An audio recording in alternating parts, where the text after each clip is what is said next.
د لویدیځې حوزې د علماو او روحانینو د عالي شورا په طرحه او نوښت د هرات د لسمې ناحیې اړوند د فیروز آباد په سیمه کې پر 1000 متره مربع ځمکه د یو کلتوري مجتمع د جوړونې چارې پیل شوې. د دې کلتوري مجتمع د جوړولو مسؤلین وایي چې په دې ځای کې یوه مدرسه، غسلخونه، فاتحه او عید ځای په نظر کې نیول شوی دی. د سیمې خلک وایي چې تر دم ګړی 80 سلنه د دې ځای د جوړونې چارې پر مخ تللې دي.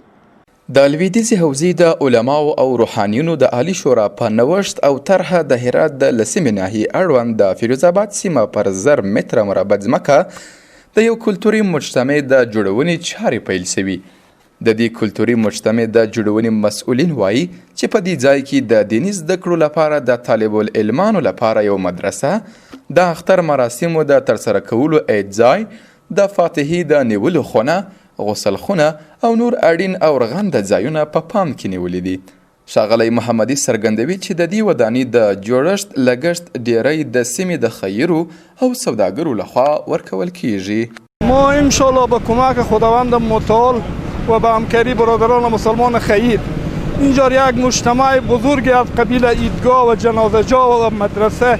و همچنان غسلخونه و مجتمع با امید خدا میخواهیم بسازیم. تا به این مقداری که رسیدیم با کمک مردم خیر مسلمان هرات رسیدیم. امیدواریم که در این کار خیر ما را تا آخر همراهی کنم که خدا بخواه مدرسه از هم جور کنیم، مجتمع از جور کنیم، همه چیز از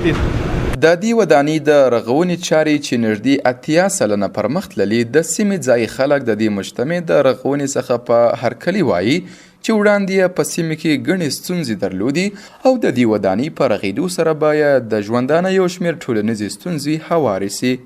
ما در این ناحیه حتی در منطقه خود یک جنازه جای درست حسابی نداشتیم که ما جای جنازه میتار بخونیم و یکی از چیه که باید ما جنازه جا داشته باشیم و این جنازه جا خیلی از این مشکلات مردم رفع میکنه. ما اوت منطقه نداشتیم که جنازه جا باشه که ما بتونیم جنازه میت خوب بکنیم. 80% مشکلات از این مردم کمبود سردخانه، جنازه جا و همچون مدرسه اینا بود و با ایداست از این مجمع بزرگ عامل منفی 80% مشکلات از این مردم مرفوع میشه و این مجمع که فعلا ما شما در اینجا حضور داریم شامل غسلخانه، وضوخانه، عیدگاه و همچنان انشاءالله در آینده های نزدیک شاید طبقه بعدی از این هم یک مدرسه دینی درست شه. خو پر دې لوی ودانۍ د رغېدلو څارونکي هم څرګندوي چې د ودانۍ چارې په پوره روڼتیا او چټکتیا پر مخ روانې دي او هیلهمند دی چې د ودانۍ په جوړولو سره تر یو بریده د سیمې د خلکو ټولنیزې ستونزې ورسره هوارې سي.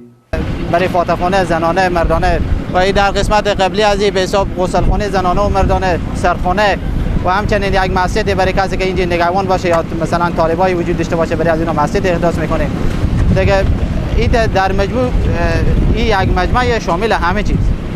هر چی که نیاز همین مردم از این ناحیه مشکل رفع شده که ما سر همین تلاش داریم. دې ودانۍ په جوړښت کې چې د خلکو لپاره بیلابیل اړین ځایونه په پلان کې نیول شوي، د لګښت چارې د ځایي خلکو، خیرو وګړو او سوداګرو لخوا سمبال کیږي.